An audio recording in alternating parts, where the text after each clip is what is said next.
All tricks, no treats in the Medicare space. What could it be? What could it be? Oh, hi there. It's my birthday. I'm Christian Brindle. Area 51, 100%. I'm in. There's alien technology that we've been trying to recreate. The government's been lying about this one for a long time. Long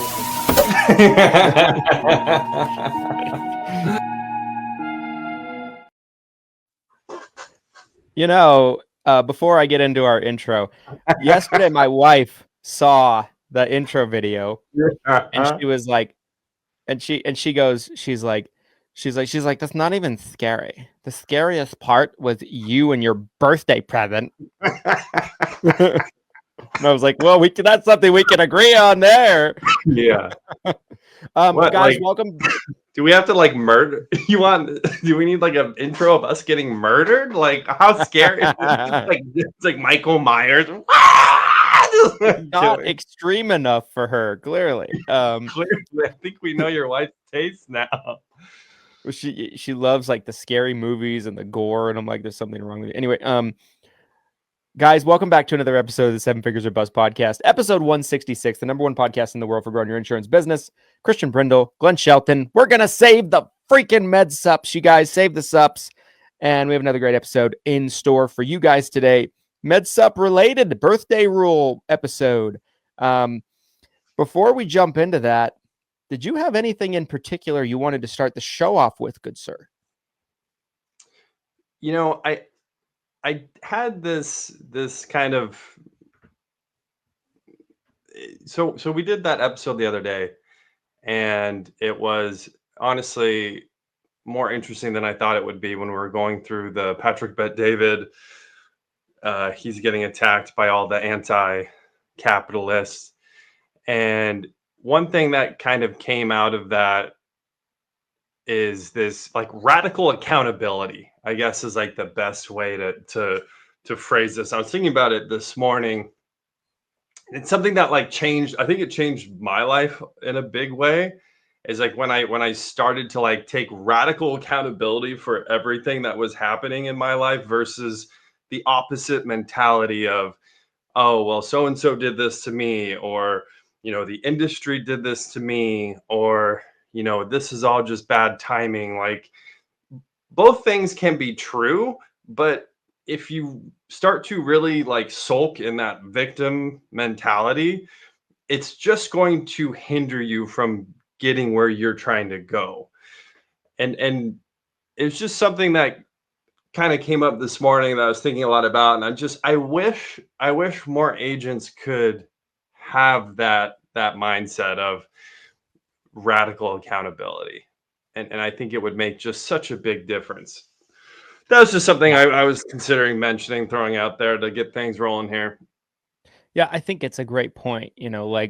I think when I think about myself, I think one thing I think it's easy for all of us to kind of waver from that radical accountability sometimes, but I do think overall that's something that I'm pretty good at. And I think that's kind of and you are as well. It's something that, has allowed us to really get as far as we have in terms of business. And some people just, they get in their own way when it comes to business. They get in their own way. They're a victim. Everyone's out to get them. The sky is falling all the time. And their businesses never actually go anywhere because, my FMO did me dirty. My partner did me dirty. My wife did me dirty. Yes. My agents did me dirty. I hired a receptionist. She did me dirty. The government did me dirty. CMS did me dirty. The carriers did me dirty. Yes. It's a lot of doing dirty going on, and not that type of doing dirty. I feel. But regardless of your phrasing there, the concept, I don't necessarily agree with the phrasing, but the concept was very, very spot on. What happens to you guys when your company grows and your team grows, if something happens, I have to be accountable. Christian has to be held accountable. Even if an employee messes up, as much as sometimes you might want to, hang that person up and be like, their fault, I didn't do anything. That's not how this works. That's not how being a CEO works. If you really want to be a CEO, you are taking on accountability for the entire company and the company's Right. actions. Someone has a bad Yeah. experience, the client has a bad experience. Even if they didn't interact with me directly, it was still someone that I employed. It was still a system that I created. It was still a website that I built or I oversaw the building of. So it all funnels. It's a reverse funnel back up to me when it comes to accountability. So it's not fun, and I think that's why a lot of people avoid it, right? Like, who wants to fall on the sword for someone else's mistake? Like, what? Like, that's not an attractive concept. Like, oh, so and so gave the wrong information to a client and now they're really upset, and then I don't know what to do, and then you have to get on the phone to try to put fires out. I mean, how often does it feel like you come to work and you've got the fire truck out front, and it's like, get the ladder, get the hose, boys, like we're firefighting today. Like, that's just part of Yeah. it. It's like, that's, you don't see that. You're not going to see that on the front end, because again, this is something that's happening internally. This is internal operations. It's not always client facing stuff that has to be put out. Sometimes it's internal employee stuff. It's all sorts. It's coming from all different sides. But I just think it's one of those things that as a independent agent or a small agency owner, you might not see this yet. You might not be there yet, but it's coming. If you really want to grow, this is going to be on your journey. This is coming. Yeah. Yep. I couldn't agree more. And, innately, if you think about it, I feel like in our lifetime, especially our lifetime as adults, from the time we were probably 18 up until now, entrepreneurship has become kind of like a buzzword and been looked at mainstream as like, I'm an entrepreneur. I'm a business owner. Entrepreneur. I am an entrepreneur. An entrepreneur. Like, I'm going to but I'm going to we. I'm going to South France. I am an entrepreneur.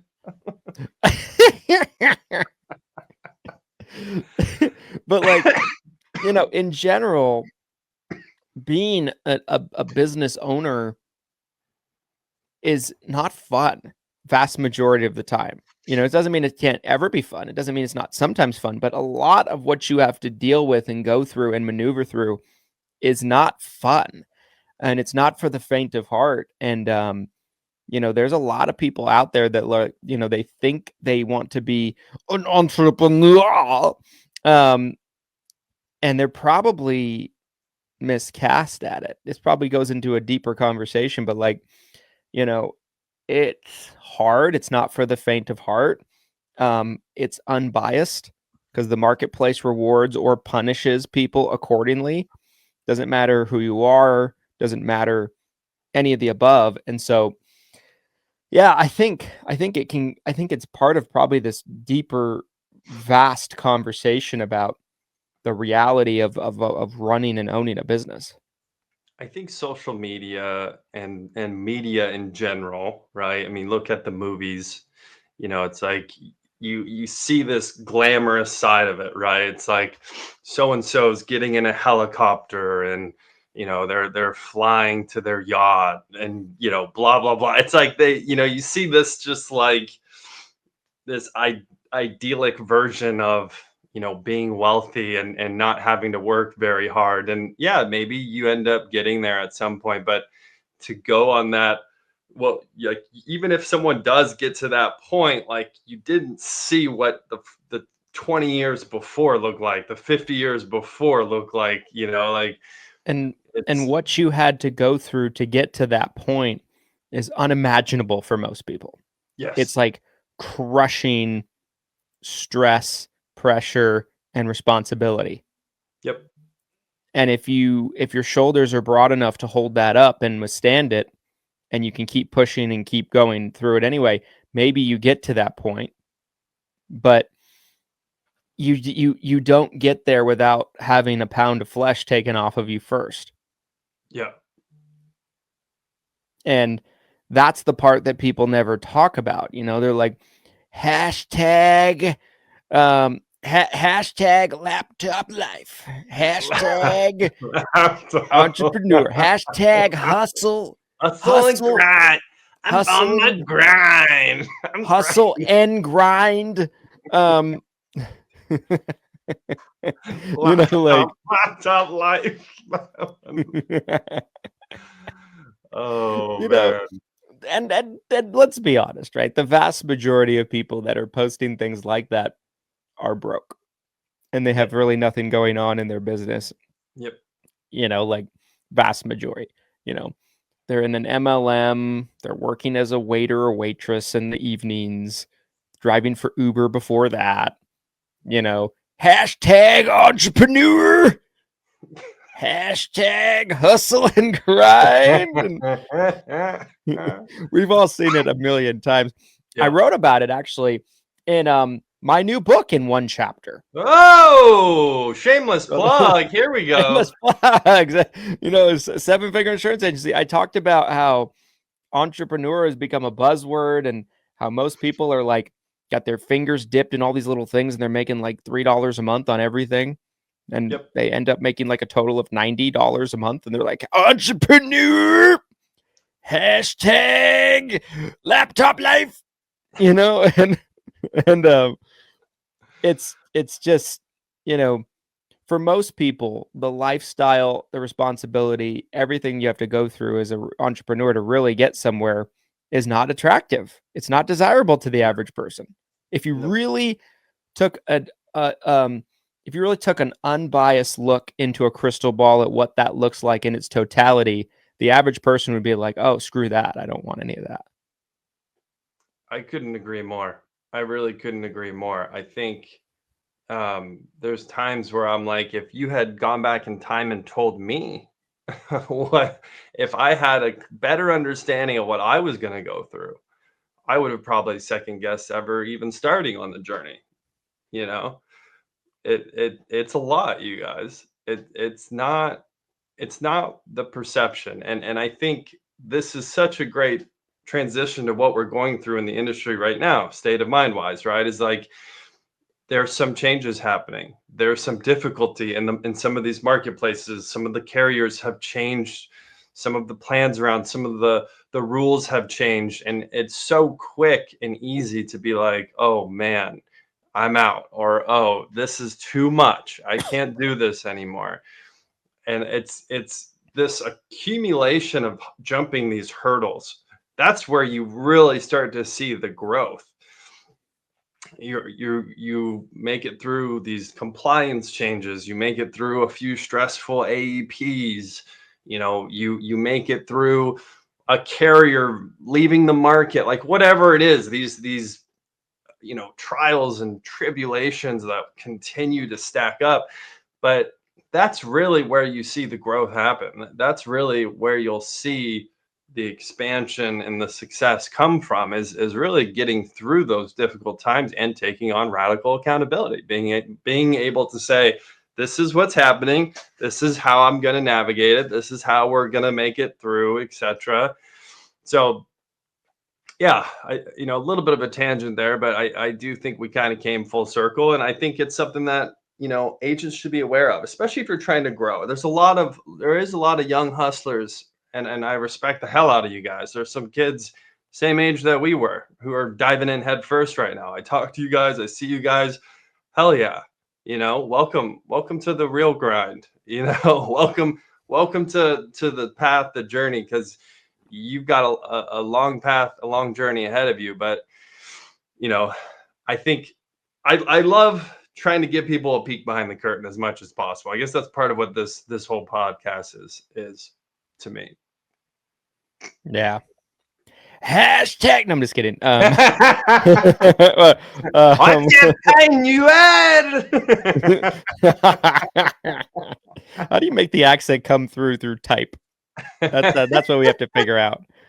We'll figure it out. I do feel like this is probably a pretty good segue point to kind of go into this episode's sponsor. Yes. I'll talk a little bit about it, let you talk about it. Guys, the sponsor of episode 166 is none other than Lead Heroes. And if you haven't heard, October is Medicare Supplement Awareness Month. We are on a mission to save the SUPs, similar to how an endangered species needs to be saved. MedSup needs to be saved. And how can you do that? You might be at home asking yourself, okay, listen, MedSup's an endangered species. It is very sad. We're going to see a documentary about it one day on the History Channel. I want to contribute, but I don't know how. Well, here's how you can. By taking MedSup and offering it to your clients as an extremely value add to their lives and their healthcare, this AEP, right? You can do so by buying $19 Medicare supplement leads from Lead Heroes. We're discounting these down from $40 to $19 through the end of the month. That is wild. They're real time. They're exclusive. And the best way to save the MedSups, guys, is to write some MedSup. You want to save the SUPs? Go write the SUPs. Glenn, what else do the people need to know about MedSup Awareness Month and the $19 leads? So today's topic especially is, from a value perspective, this is huge. Statistically, you'll lose 20 to 30% of folks through health underwriting. So, we're going to be getting into situations where you can write a Medicare supplement plan without having to worry about health underwriting and still get paid, which obviously is very important. So $19 Medicare supplement leads, from a cost per acquisition standpoint, I have a video I'm planning on doing tomorrow for you guys. It's going to be the math behind this entire promotion we're doing for Medicare Supplement Awareness Month. If you have a $19 prospect, someone who said, hey, I want more information about how I can save money on my Medicare supplement plan. If you can take 1 out of 20 of those, most people are doing 10% or better, but even at 1 out of 20 of those, you're trading a $1,000 to $1,500 client for less than probably about $350. So wow. And 1 out of 20 is pretty much guaranteed, unless you just don't do the work, unless you're not calling the leads, you're not following up. So at 10%, which that's more of that's really where you should be. At 10%, now you're looking at $190 acquisition cost for a client that's worth $1,000 to $1,500. It's a massive ROI. What's going on at Lead Heroes right now? You can literally hand Lead Heroes $1 and get $5 to $10 back. That's the sort of lifetime client value versus that cost per lead that you're looking at. Obviously, the true CPA cost comes down to your ability to work those leads, what your closing percentage looks like, and what we're going to get into here in just a moment, utilizing some of these open enrollment guaranteed issue birthday rules can help increase your number of sales that you're generating from Medicare supplement leads, whether you're working with Lead Heroes or you're working with other lead companies. But if you want to help save Medicare supplements, if you want to generate more Medicare supplements to help diversify this AEP, do not sleep on these $19 Medicare supplement leads. They're exclusive, call verified, and they're only here till the end of the month. So you can save over 50%. That's $630 or more, depending on how many leads you purchase. We can funnel them directly into your CRM, into your dialer. If not, we'll send them to your email by default. Don't wait. Head over to Lead Heroes right now, LEADHEROES, leadheroes.com. Love it. Love it. All right. Shall we shift gears? Clutch! And get into the main topic at hand today, and that is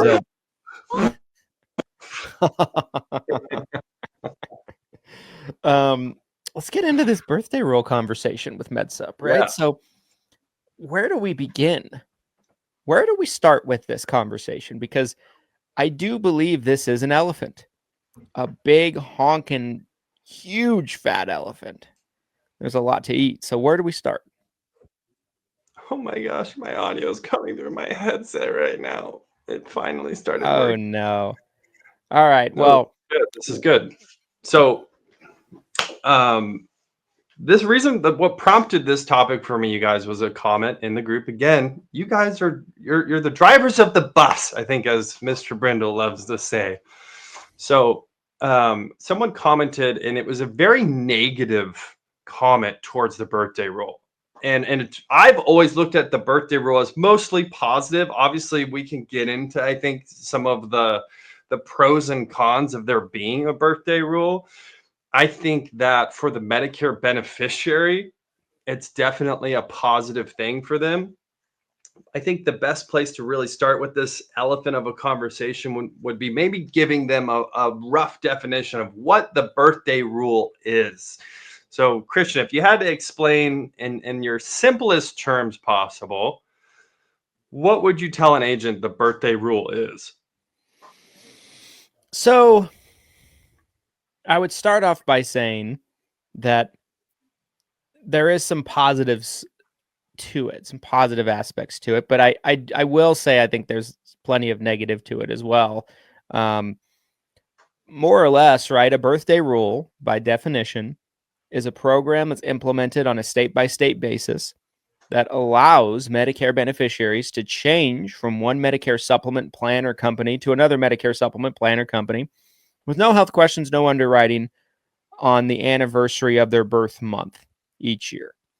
So, and the exact rules and the specifics does vary quite a bit from state to state, since MedSup is a state regulated insurance program and not really a CMS or federal regulated insurance program. So the rules of how kind of like the specifics of who can do what, the timelines, everything else in between is going to be very different from state to state when it comes to birthday rule.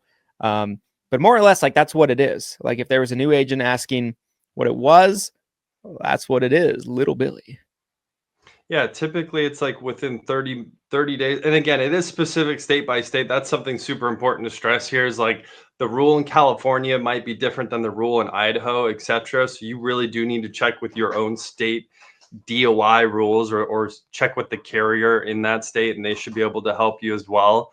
But typically it's within about 30 days before, 30 days after. Sometimes it could be 60 days before, 30 days after, or 30 days before, 60 days after. I've seen it kind of structured several different ways depending on the state. And that's their true birthday window when an application can be submitted and they can take advantage of this in a true value fashion here, because most of the time you have to really dig for this. And this list has expanded dramatically over the past few years. It used to be there was only 2 or 3 birthday states, anniversary rule in Missouri. This has expanded dramatically now over the years. So I'm going to just list off some states that I have on this spreadsheet here that I believe all have. And again, my disclaimer is this changes all the time. This list grows all the time. So check with your state DUI, check with your upline, check with the carriers, and make sure that this is still accurate. But the list of states I have in front of me that either have open enrollment all year long, so there is no health underwriting, seniors can switch at any time. They have an anniversary rule, so around the time that their policy was initially went into effect, typically around their first time they ever got signed up for Medicare, that they have an anniversary rule similar to birthday rule they can get in, or birthday rule like what we just talked about. So here's the list of states. It might surprise you how long this list is, Christian. California, Connecticut, Idaho, Illinois, Kentucky, Louisiana, Maryland, Nevada, Oklahoma, Oregon, Missouri, Massachusetts, Maine, New York, Utah, Virginia, Vermont, and Washington. Oh, and I got one more here, Wyoming. So that means 19 out of our 50 states now are birthday rule states, getting close to the 50% mark, which is wild to me. Yeah. Because 5 years ago, for example, there was like 3 to 5 states, I feel like, that did birthday rule. Yeah. And so it's expanding. It would not surprise me if we move into a place where the majority of states actually end up being birthday rule, maybe 30 out of 50 or something like that. I feel like we're kind of headed to that trajectory. It seems to be something that's catching on more and more in a lot of states. One thing that's very interesting about MedSup birthday rule is that it's important to understand how your state works with it specifically if you're in a state that does birthday rule MedSup. But in addition to that, understanding how the commission works in relation to it. So like some states will do it to where they just account for all different types of enrollments and they just have a lower commission to kind of combat it, right? Like Washington's like this. Washington is like 8, 9, 10, 11% MedSup commissions instead of like your traditional 20, 21, 22, 23, which you see in a lot of states, right? On a street level basis. But we've talked about this before on the show. MedSup enrollment is always going to fall into one out of 3 buckets. You have your open enrollment, your T65s, new to Medicare, your underwritten, and your guaranteed issue. Birthday rule apps are always going to technically be guaranteed issue business. And in some states, you might have a birthday rule available, but the guaranteed issue commission itself might be 95% less than what the regular commission would be for underwritten or new to Medicare. So like some states, it's going to be the same across the board, like I mentioned, right? Like they just have like a flat commission for any type of enrollment with each, and it's going to be also carrier by carrier based. So understanding this is vital. Utah, for example, has one of the weirdest birthday rules I've ever seen. We implemented it this year. So the person has to change only within the same carrier, but a different plan. So they can't go from example, company 1 to company 2, G to G. They can go from company 1 within the same company 1, F to G or G to N or something like that. But that is considered guaranteed issue commission, which ends up typically being, depending on the carrier, 2% commission, 3% commission. Some carriers just pay a one-time commission of like $50 and then you're done. Thanks for your service. Thank you for and they also don't change agent of record. So it's not, if it's not your existing client already, you just did that for nothing. The old agent still remains. If there was even an old agent, and if there wasn't an old agent, it's still a house policy. It has to be your own client already.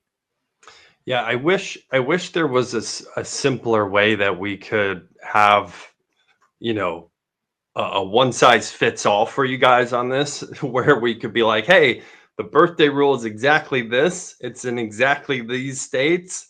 These carriers will pay, these carriers won't, but it's very mixed bag depending on the state. Some states, like Christian mentioned, you might find that 95% of carriers will pay you almost nothing, but there might be 1 or 2 carriers that will actually pay you full comp. So what you really have to do if you are trying to sell more Medicare Supplement and you want to take advantage of birthday rule or open enrollment or anniversary rule for that state, you really need to talk to the carrier. Talk to the carrier and figure out, hey, this is what I'm looking at doing. Is this something you guys would pay on? What does the comp look like on this? And see if you can get a comp schedule from the carrier, from your upline, that will help give you an idea of what you can expect. Because obviously, again, the whole point of what we're trying to accomplish here is we want to make sure you guys get paid, right? We don't want to write more business that doesn't get us paid as agents, right? So that would really defeat the purpose. But this is also an ever-changing topic. Just like we talked about a moment ago with this list being at almost half the US now. I bet if we did this podcast again in a year or two, it'd probably grow even more. I think what we're seeing happen is the Medicare beneficiaries are getting so fed up with these increased premiums. Maybe we can get into some of the downside now on the birthday rule. And I'll start with kind of my own personal experience being here in Oregon, which has had the birthday rule for a really long time. When the birthday rule went into effect initially, we saw premiums go up 20, 30, 40% across the board. It was a massive, massive hike by the carriers. And some of you might be like, well, why did that happen? Well, it's the correlation of having to take on this business at the carrier level, where some of these people might be at a significantly increased cost of claims, right? Someone who's really sick, they could be on dialysis, right? I mean, they could be at end of life, needing all sorts of different type of coverage and care. And now the carrier has to accept them based on the rules of birthday rule. So, that's obviously one downside. What's another downside from birthday rule that you think we can get into? Well, kind of piggybacking on what you said, right? Like the rate increases on existing members, but then you'll also see most of the time in birthday rule states, new rates for new members start to go up. So like some of these states, like the cheapest med sup you can get, like a G, for example, is like $200 a month, or $250 a month, or some states even $300 a month.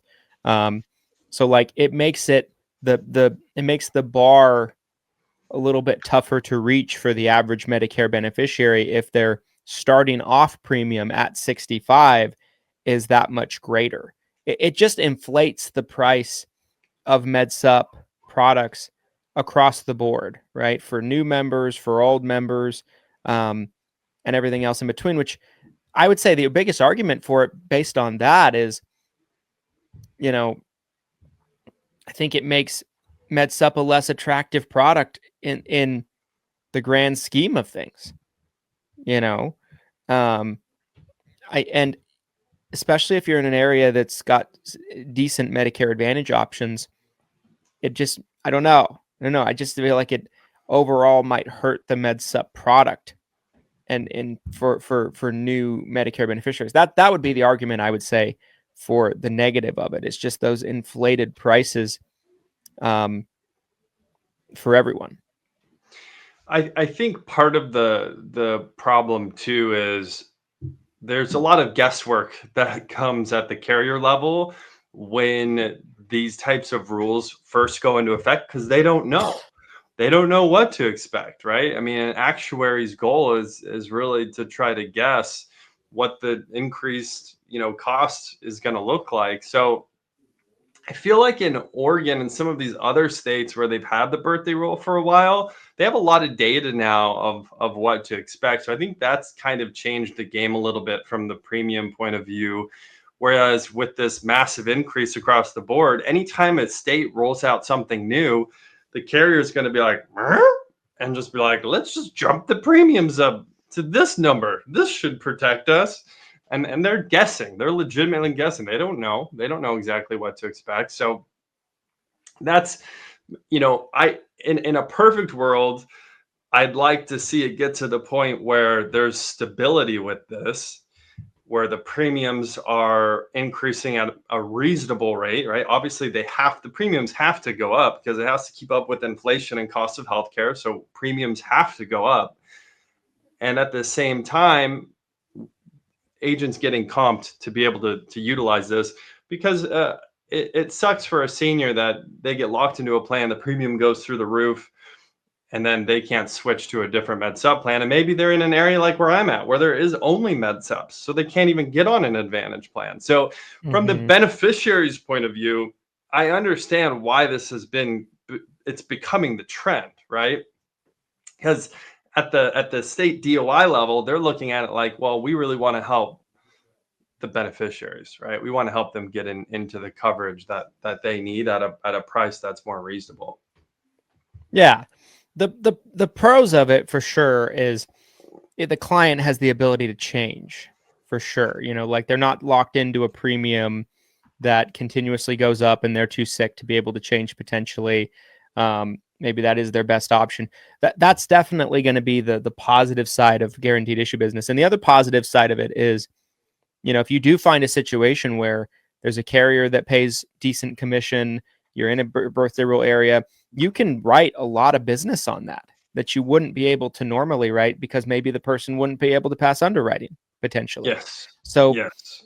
there's a lot of positives that come with it, right? And like it might become one of those things where you have to shop those rates for those beneficiaries a little bit more often than you would another place. But, you know, you can acquire a lot of business by doing that. And it does give the client more options. So there's a lot of good, I think, overall. And I think you touched on something very accurate. Like states that have had birthday rule for a long time, like Oregon, probably even California, Yep. they will oftentimes stabilize out, and it's a little bit more predictable. It's not as erratic on a normal year on the rate increases. I would probably think that the rate increases would be greater than a non-birthday rule state just in general, but I don't think you're going to see 20, 30, 40% a year. Once the birthday rule has been in there for 3, 4, 5 years or longer, it'll probably stabilize out. And yeah, so I think that's a great point, and it can really provide a nice opportunity to write business. Like, let's say you just struggle immensely with underwriting and health questions, and you're just like, you're nervous about it. Like, you're talking to Mrs. Jones, and you're going through the underwriting questions, and this is you.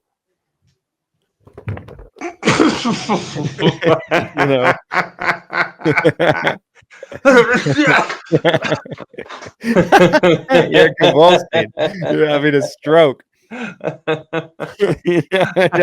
are falling off. That's how nervous I am. And this is a situation where, like, if you were in a birthday rule state, you could primarily focus on open enrollment, new to Medicare, MedSup business, and birthday rule, and that's it. You, if you wanted to, could never have to touch a MedSup underwritten policy if you focused on targeting those two things. So, you wouldn't have to be, or anything like that. In California, as an example, my understanding is I think almost every carrier in California pays full comp on birthday rule, and the reason that is probably because of their ability to predict what the cost is going to look like, right? I mean, they have the data. They've been doing it probably longer than anyone. They might be the first state to do it. I don't know historically. Maybe we could have done our homework a little better. I think they were, though. I believe you're correct. I believe you're correct about that. I think they were the first state to ever do it. I don't know how old it is now. I would assume it's probably, 10 years old. I mean, I feel like ever since I got in the industry, the birthday rule in California was a thing. So it might even be older than that. Maybe you could do a little fact check on that. I'd be curious to know. I'm fascinated to know. Tell me when it started in California. I would, and again, knowing, California's progressive policies, it would make sense that it started there. And California was the first. Knew it. I'm seeing if. Give me a year. Oh, it doesn't. It says California was one of the first states. It has to be the first. It has to be. I know it was before Oregon, and Oregon was one of the first states. Yeah, I don't see anything on a quick search that tells me definitively. But I would say probably it's most likely that California was the first. We'll figure it out. I'll make sure that gets posted in the group. We'll figure out how long it's been around. But one thing Christian mentioned there that I think is important is, like, when it comes to your success with MedSup, I think targeting is a big part of it. So, talking about if you're trying to utilize areas that have a guaranteed issue or a birthday rule, targeting those areas. If you have an opportunity to get full comp with the carriers that you're working with, making this, there's some homework here. I've always said this at Lead Heroes, doing your homework and figuring out the area that you want to market in is like half the reason you're going to be successful with your campaign or not. And regardless of what company you're doing marketing through, I think you need to do your homework. You need to figure out, okay, these are the areas. This is like the really rough rough, quick breakdown of this is like, okay, these are the areas that I'm licensed in. These are the areas that there's opportunity to sell in. Here's the carriers I have. Here's the carriers that are priced competitively with premium. And I know these are the carriers that will pay me full comp. And like doing a little bit of homework on the back end there will make it so much easier for you on the front end, so you're not guessing. The other thing too is like, and maybe this is a full episode we can get into this month. I know we're already getting close to the top of time here. Maybe we get into actual underwriting a bit more, because what I can say, as attractive guaranteed issue or no health underwriting, as attractive as that is, the agents who have really mastered underwriting and MedSup, I feel like they only lose maybe 20%. They can get 80% through, but that's people who aren't just trying to jam everyone with one carrier. The agents who are really lazy with underwriting, and you're just jamming everyone with one carrier and you're just praying they're getting through, you're probably going to lose like half, would be my guess. Again, this is just based on my experience and working with agencies, call centers in this space over the past decade. There's kind of an art to being a broker and learning underwriting for multiple carriers. Yeah. Agreed. As we do get close to top of time, I think that probably does transition us pretty nicely into final thoughts on birthday rule. I mean, guys, my thoughts on birthday rule is, if it's just coming into your state for the first time, expect those premiums to go. It's probably going to happen. Like Glenn said, it will stabilize as they get more data. I think that's a great point to make. And you look at states like California, Oregon, that have had it for a long time. That's to be expected. It's a great opportunity to write a lot of MedSup business year round, even outside of AEP, without having to fuss with underwriting. And, there's pros, there's cons overall. The cons are definitely that the prices just kind of inflate across the board, but everything's inflating across the board, birthday rule or not. So what's a little bit more? You've seen eggs lately? I'm just kidding. I haven't bought eggs in months. All right, guys. Chickens. I had to buy my own chickens to lay my eggs for me. Chicken heroes. Get your exclusive eggs. Or for the cost of 10 eggs, you can get your own chicken. The chicken or the egg, which would you prefer? Oh, man. Guys, that's my final thoughts on episode 166. Glenn, Jamin, Shelton, what are your final thoughts? Yeah, so my final thoughts, again, to circle back to the reason I wanted to cover this topic today, that agent that looked at this really negatively. Well, in some markets, this has had a negative impact. In other markets, it's had a very positive impact, even for us as writing agents, where you can take advantage of a full comp Medicare enrollment and not have to deal with health underwriting. There are plenty of carriers and states where you can do that. It's an ever-changing situation, so I can't just hand that to you on a silver platter right now, as much as I would like to, but do your homework. Check with the state DOI, check with your carriers, check with your upline, and see if that's something that you can take advantage of as an agent. Obviously, at the end of the day, you want to do what's best for the Medicare beneficiary. And, if you can help someone get into a lower premium plan that they normally wouldn't health qualify for, and then you're also getting full comp on top of it, it's a win-win for everybody. So, I wanted to highlight some of the pros as well as the cons in today's episode. And I feel like we did a good job of kind of showing both sides of it. But that is my final thoughts. Again, take advantage of those $19 Medicare supplement leads at Lead Heroes, you guys, while you still can. You have from now until the end of October to help us save the subs. Save the subs. Appreciate you guys watching all the way to the end. Regardless of the platform that you might be taking in today's show on, make sure to give us a like, comment, subscribe, 5-star review, whatever the platform of your choice will allow to support the show. Helps more agents find the content who need to hear this information. And until next time, we'll be back with another episode of the 7 Figures or Bust podcast. Thank you guys, and we'll see you on the next one.